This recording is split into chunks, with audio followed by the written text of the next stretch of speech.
พี่น้องโอ้ยการเป็นผู้หญิงนี่ก็ลำบากเนาะผู้ใดอยากเป็นผู้หญิงนี่ก็ลำบากอยู่ดิพี่น้องเอ้ยผู้จัดการยุ้ยนี่ลุยแล้วก็ไปแปลงหญิงมาเนาะแล้วก็สิลำบากอยู่เป็นทุกข์อยู่แล้วมาโพดไว้จังสิล่ะการจะเป็นผู้หญิงยากคัก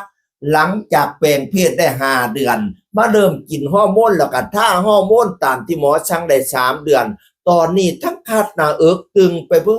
ดขยับหยังกะเจ็บ น้ำนมกะไหลพนาวานั่นน่ะทรมานคักคิดถึงหัวอกคนดูแลลูกเลยค่ะว่าสันว่านั่นน่ะโอ้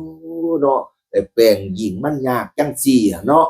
พาหน้าอกหน้าใจทางล่างกับพาเบิดอิปิโสอิปิอิปอคาถาเบิดพาเบิดพี่น้องเอ้ยพาแล้วว่าแล้วดิต้องมากินฮอร์โมนบัดเนี่ยกินหลายนมกะคัดนมห้าวน้ำนมย่อยเจ็บไปเบิดละพนาวานั่นน่ะก็สิคือกับคนออกลูกไม่เหล่านมคัดนมห้าวสิละเนาะ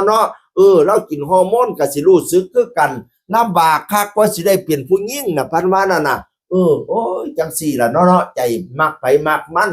เฮามักอยากเป็นมันก็ต้อง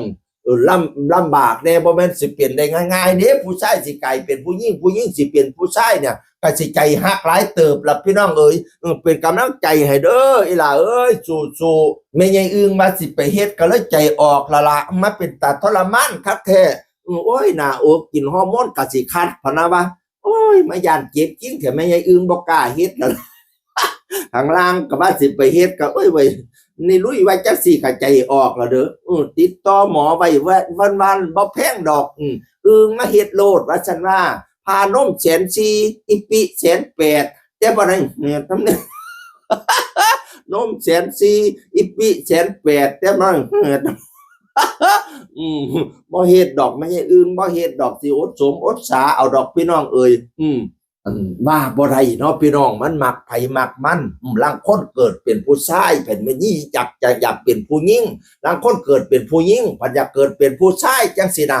เขาเจ้าว่าม่วน LGBT นั่นมันมีกรรมเก่าพะนะว่าสมัยนั้นพระพุทธเจ้ามันพระอานนท์เว้าน้องชายพระพุทธเจ้านั่นว่าเราก็เคยเจ้าสู้คือกัน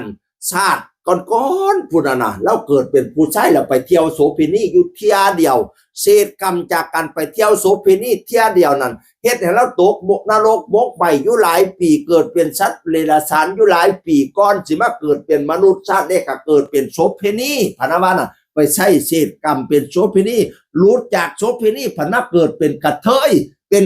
อยู่7ชาติผู้ใดแล้วจังมาเกิดเป็นผู้ชายปฏิบัติธรรมจังหลุดพ้นพี่น้องเอ่ยนั่นละท่านผู้ใดอยากเกิดตรงชาติก็ให้ปฏิบัติดีปฏิบัติชอบกรรมเก่าของเราคนเหล่านี้คือคุณเป็นคนเจ้าชู้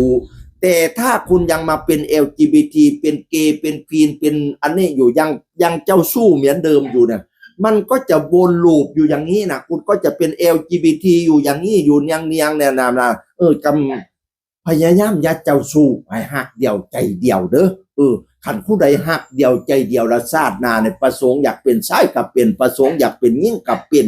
ประสงค์อยากเป็นเทพบุตรเทพพระดาก็สิได้เป็นพี่น้องเอ๋ยอย่าเจ้าชู้พี่น้องเอ๋ยขันเจ้าชู้แล้วมันสิพาให้เฮาไปพ่อเป็นแนวนี้อันแจว LGBT เป็นเกย์เป็นกิ้งเป็นกิ้นนี่กันคันเป็นคนดีก็ดีอยู่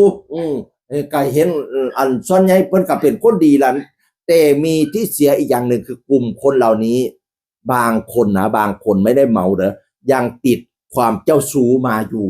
ก็สิเห็นว่าเพิ่นก็หลายสู้หลายแฟนในจักหน่อยมันสิบ่จบบ่สิ้นเด้